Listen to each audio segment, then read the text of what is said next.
Dan kita lihat cara kebun tomatnya ya sederhana. Saya katakan sederhana karena kan ini teman-teman bisa lihat sendiri, dripnya seperti ini, ya selangnya, suplai airnya seperti itu. Sehingga yang perlu kita maksimalkan di 3 hal ya.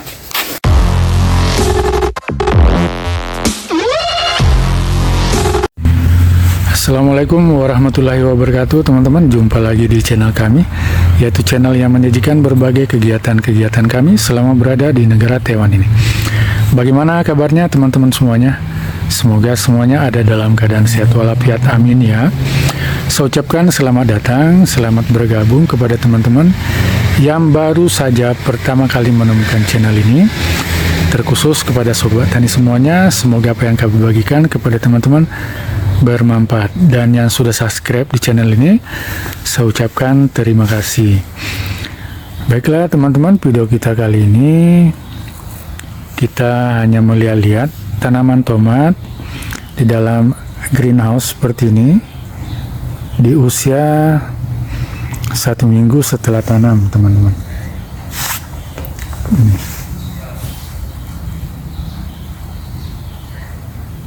Kita balik kameranya ya.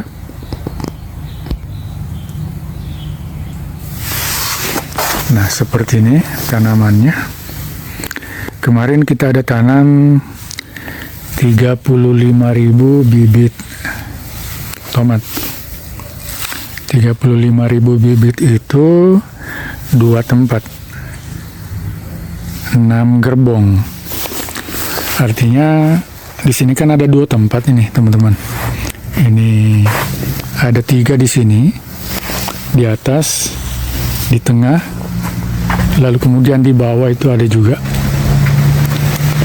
Ini tempat yang pertama. Kalau tempat yang kedua agak jauh dari sini, lebih kurang ada 3 kilo ya dari sini. Nah, ini kebun yang ketiga ya. Ini 1, 2, yang ketiga tempat ini. 35.000 bibit. Di usia 1 minggu ini ya perlu kita kontrol, terutama itu penyiramannya.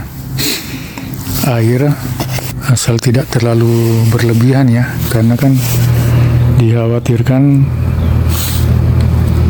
uratnya itu busuk. Itu aja sih sebenarnya. Kalau untuk hidroponik ini tidak terlalu susah juga perawatannya. Yang penting ya kita seimbangkan nutrisinya. Media tanam yang kita pakai seperti ini teman-teman. Kokopit.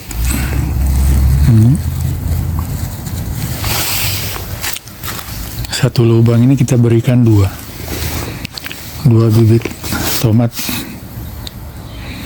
Ya tentu dengan usia-usia seperti ini masih rawan sekali ya, sehingga perlu kita kontrol ini, terutama pemberian haranya ya masih disesuaikan dengan usia tanam. Di usia 2-3 minggu ini baru kita bisa berikan juga nutrisi di daun. Tentu pupuk yang kita berikan ini pupuk yang bisa diaplikasikan pada daun dengan memperhatikan dosis dan juga unsur makronya seperti nitrogen, fosfor, dan kalium. Tentu juga mikronutrien ya, dengan memperhatikan dosis pada kemasan, petunjuk penggunaan, konsentrasi, dan ya tentu juga cara penggunaannya ya. Saat usia 2-3 minggu kita berikan spray atau nutrisi pada daun nantinya saat pagi atau sore hari teman-teman. Karena dengan waktu itu kita menghindari cuaca panas ya, yang dikhawatirkan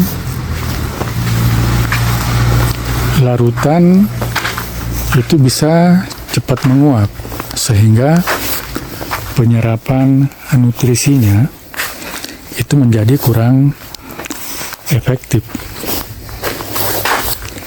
Nah, kalau untuk kebun yang terbuka itu kita hindari cuaca ekstrim.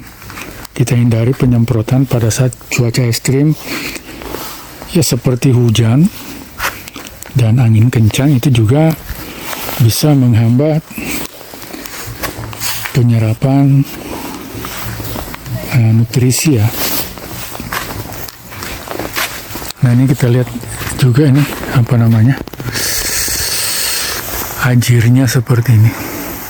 Ini nanti kita lilitkan di per batang tanaman ini. Nanti juga kita perlihatkan ke teman-teman.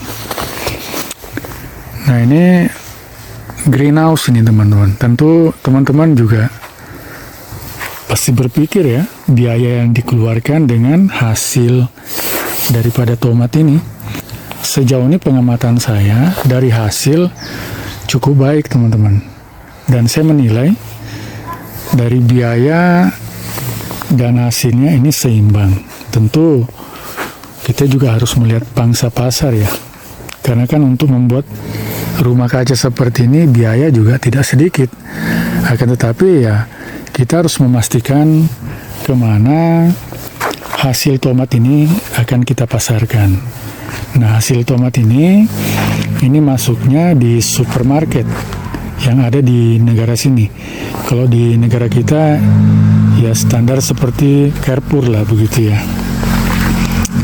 Jadi biaya pembuatan rumah kaca dan hasil yang diberikan ini saya lihat sepadan, bahkan menguntungkan.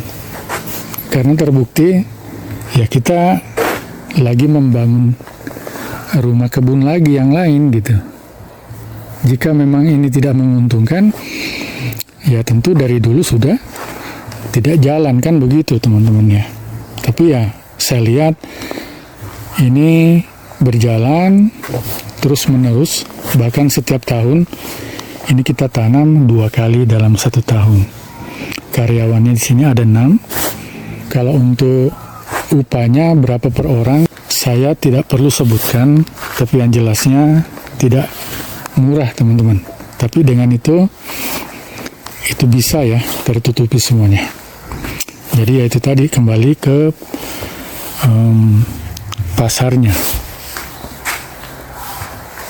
Dan setiap tahun tanaman tomat ini itu terjual begitu.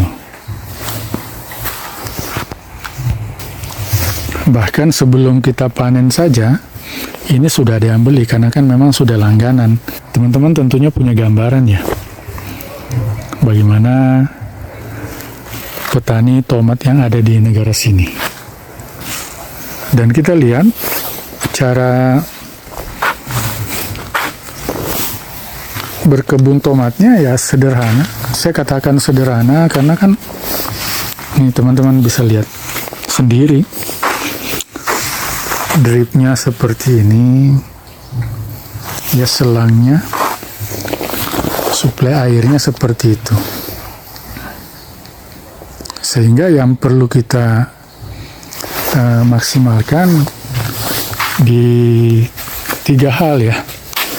Ya kalau saya perhatikan ya, yaitu perawatan mulai dari pupuk dan lain-lain. Kemudian kedua ini bibit. Yang ketiga tentu ya menyangkut masalah lahan atau media tanamnya. Nah seperti ini media tanamnya ini efektif kalau kita menggunakan kokopit. Tentu bukan hanya kokopit sebagai media tanam, banyak juga media tanam yang lain. Akan tetapi kalau media tanam seperti ini, kokopit ini kan aerasinya bagus teman-teman, sehingga oksigen itu baik sekali ya. Artinya oksigen di dalam media tanam ini yang dibutuhkan tomat hidroponik ini tercukupi ya, artinya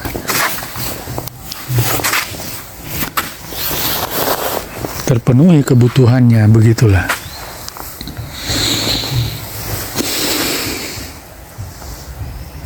$35.000 bibit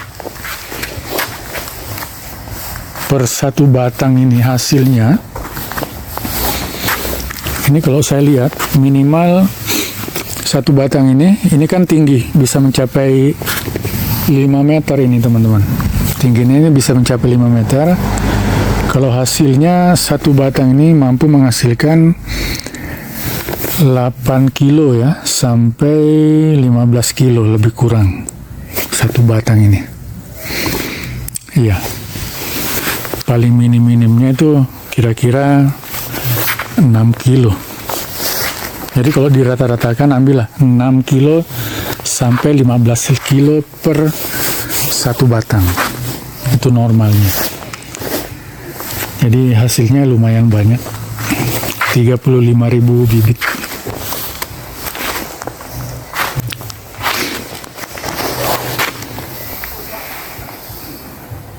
Bagaimana teman-teman? Tertarik untuk budidaya tomat di dalam rumah kaca seperti ini? Ya, nggak mesti harus seperti ini, sederhana saja. Yang penting itu 3 hal yang tadi. Pupuk, perawatannya, lalu kemudian bibitnya, dan media tanamnya. Seperti itu. Ya insya Allah hasilnya bagus. Tentu hasilnya ya sudah harus dipastikan gitu. Kita mau jualnya kemana gitu. Agar nanti ya tidak tekor, kan begitu ya. Jadi hanya seperti ini aja teman-teman, sederhana. Tapi ya itu tadi, perawatan, media tanam, lalu kemudian bibitnya ya. Hasilnya juga pasti bagus. Oke, seperti itu aja teman-teman. Saya ucapkan terima kasih yang sudah nyimak video ini. Jangan lupa di subscribe, karena kita akan memperlihatkan juga cara-cara penanganan selanjutnya. Oke, sampai jumpa di konten selanjutnya.